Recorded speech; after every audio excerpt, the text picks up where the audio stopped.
Evangelho de Jesus Cristo segundo São Marcos.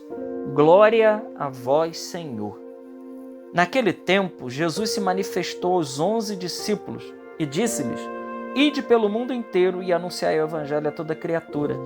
Quem crê e for batizado será salvo. Quem não crê será condenado. Os sinais que acompanharão aqueles que crerem serão estes: expulsarão demônios em meu nome, falarão novas línguas, se pegarem serpentes ou beberem algum veneno mortal, não lhes fará mal algum. Quando puserem as mãos sobre os doentes, estes ficarão curados. Palavra da salvação. Glória a vós, Senhor. Queridos irmãos, hoje, dia 25 de janeiro, quinta-feira, nós acabamos de ler aqui o Evangelho de São Marcos, né? O último capítulo e os últimos versículos do Evangelho de São Marcos. E hoje é dia da conversão de São Paulo. Eu gostaria hoje, né, de pedir licença a vocês para que a gente falasse um pouco da conversão de São Paulo e falar de quem foi esse grande apóstolo dos gentios. E uma das opções de primeira leitura hoje, nós temos hoje tanto Atos 22, 3 a 16, como Atos 9, que é aquela passagem quando ele está indo com cartas de recomendação às igrejas de Damasco, e no meio do caminho ele tem um encontro com Jesus. Eu gostaria de ler aqui o Atos 22, porque ele fala de quem é ele, quem é Paulo, quem é esse homem extraordinário e como se deu o processo de conversão dele. E nós vamos perceber aqui que o processo de conversão de São Paulo é um processo diferente daquilo que Deus costuma fazer com cada um de nós. Deus não costuma fazer violência, como ele fez aqui com São Paulo. Nós vamos entender, mas vamos lá. Ele diz assim, olha, naqueles dias, Paulo disse ao povo: eu sou judeu, nascido em Tarso da Cilícia, mas fui criado aqui nesta cidade, como discípulo de Gamaliel. Eu fui instruído em todo o rigor da lei por nossos antepassados, tornando-se zeloso por causa de Deus, como acontece hoje convosco. Persegui até a morte os que seguiam este caminho, ou seja, os cristãos, prendendo homens e mulheres, jogando na prisão. Disso são minhas testemunhas o sumo sacerdote, todo o conselho dos anciãos. Eles me deram as cartas de recomendação para os irmãos de Damasco. Fui para lá, a fim de prender todos os que se encontrassem e trazê-los para Jerusalém, a fim de serem castigados. Ora, aconteceu que na viagem, estando já perto de Damasco, pelo meio-dia, de repente uma grande luz que vinha do céu brilhou ao redor de mim. Caí por terra e ouvi uma voz que me dizia: Saulo, Saulo, por que me persegues? Eu perguntei: quem és tu, Senhor? E ele me respondeu: eu sou Jesus, o Nazareno, a quem tu estás perseguindo. E aí, o que segue aqui é a continuação, né? Que os que estavam com Paulo também, no determinado momento, eles ouvem a voz também.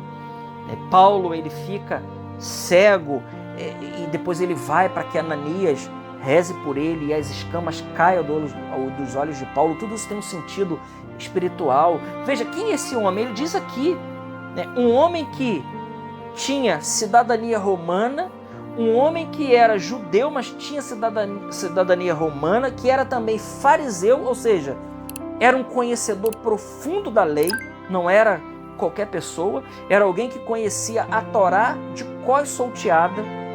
Ele estudou na escola de Gamaliel, só para dizer assim, né, nos termos acadêmicos hoje, é como se ele tivesse cursado em Harvard, né, para as coisas religiosas. A escola de Gamaliel era aquilo que tinha de melhor, né? Um homem que falava 3 idiomas, o latim, o hebraico, né, e o grego. Um homem versado, um homem que tinha uma postura, um homem que era zeloso, ele mesmo diz aqui dele mesmo, zeloso pelas coisas de Deus, que perseguia os cristãos, mas que, a caminho de Damasco, esse homem, ele tem um encontro pessoal com Jesus. E Jesus se manifesta para ele dizendo: eu sou Jesus a quem você está perseguindo. Ora, Paulo não perseguia Jesus, ele nem conheceu Jesus fisicamente. Jesus já tinha morrido e ressuscitado e subido aos céus. Quando isso aqui acontece com Paulo, ele não chega a ter contato com o nosso Senhor. Mas Jesus diz: eu sou Jesus a quem você me persegue. Isso para dizer que aquele que persegue a igreja, persegue a Cristo. Aquele que vos ouve, a mim ouve. Aquele que vos rejeita, a mim rejeita. Evangelho de São Lucas, capítulo 9. Jesus explica bem isso. Então esse é Paulo, que, ofuscado pela luz de Cristo, ele cai por terra. E esse cair por terra, ou seja, tudo aquilo que é velho nesse homem, se torna novo pela ação de Deus. Ele, de perseguidor, ele se torna o maior, sem dúvida alguma, o maior pregador do Evangelho. Ele anuncia, ele faz as suas viagens. Se a gente for ler no Atos dos Apóstolos, nós vamos ver as viagens que Paulo fez. Quando ele chega lá em Filipenses, ele vai contar tudo que ele viveu, né? Ele vai dizer que viver para mim é Cristo, morrer é lucro. Ele vai dizer que uma coisa ele deixa para trás, ele está de olho na meta. A meta é Cristo. Ele fala a respeito dele que ele naufragou várias vezes, que ele tomou as 40 chicotadas menos umas várias vezes. Ele fala que ele sofreu frio, fome, perseguição, nudez, espada. Ele viveu tudo isso por causa do Evangelho. E no final da sua vida, Paulo ele morre decapitado em Roma por volta do ano de 68, por aí. Ele dá a sua vida a Cristo. E no final, já quando ele estava preso, das cartas da prisão, né, que Timóteo, ele vai dizer: eu combati o bom combate, eu completei a corrida, eu guardei a fé. Agora está reservada para mim a coroa que o justo juiz ele tem, não só para mim. Veja, ele diz, não só para mim, mas para todos aqueles que amam ao Senhor. Esse é Paulo. Que conversão extraordinária. Inclusive, quando Deus aparece para Ananias está em oração, Deus fala: vai à rua tal e lá tem um homem chamado, manda recado, manda vir até mim. E Ananias, inclusive, questiona Deus, né? Mas esse homem aí é o perseguidor. E Deus falou: não, pode ir, porque ele foi escolhido para ser um instrumento meu. E de fato, São Paulo ele é um instrumento extraordinário na mão de Deus. 13 cartas, né? Um vastíssimo legado dentro da própria Sagrada Escritura, livros inspirados, né? Várias cartas dele, Romanos, 1 Coríntios, 2 Coríntios, Filipenses, Tessalonicenses, Colossenses, 1 Timóteo, 2 Timóteo, muitas cartas deixadas por esse apóstolo dos gentios. E graças a São Paulo, nós fomos evangelizados, porque ele foi evangelizar os pagãos.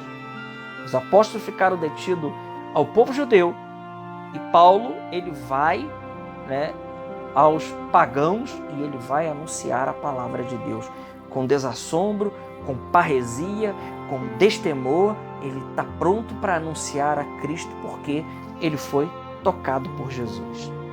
E em 2 Coríntios, no capítulo 12, quando ele fala que a grandeza, para que a grandeza das revelações, veja, um homem que foi arrebatado ao terceiro céu, um homem que viu a glória de Deus, em vida ainda, ele foi arrebatado em êxtase, não se sabe, né? Mas em 2 Coríntios capítulo 12 ele diz, né? Para que a grandeza das revelações não me deixasse soberbo, foi-me dado um espinho na carne, um anjo de Satanás a me esbofetear. Quanto a isso, eu roguei 3 vezes ao Senhor, e Deus diz para ele: basta-te a minha graça, pois quando eu sou fraco, é aí que eu sou forte. Esse é São Paulo. E veja, a conversão de São Paulo, ela tem muito a nos dizer, queridos irmãos. Muito.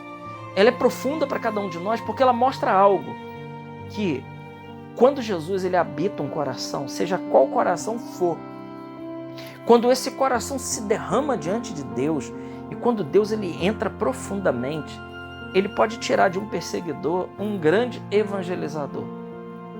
E veja, Santo Inácio de Loyola, ele fala muito disso, né?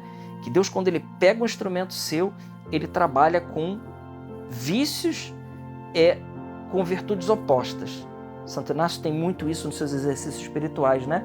Combater vícios com virtudes opostas. Por exemplo, se você tem o vício da soberba, Santo Inácio diz que você precisa trabalhar a humildade. E por aí vai, né? É isso. Mas quando Deus ele pega um instrumento seu, ele pega todas aquelas potências que você tem para o mal e ele transforma tudo isso como uma potência de evangelização para o bem. Peçamos ao Senhor que nos dê um coração parecido com o de São Paulo, um coração que saiba acolher Cristo e que esteja pronto para falar aquilo que ele mesmo disse em 1 Coríntios 9,16. Ai de mim, se eu não pregar o Evangelho. Glória ao Pai, ao Filho e ao Espírito Santo, como era no princípio, agora e sempre. Amém. Salve Maria Imaculada.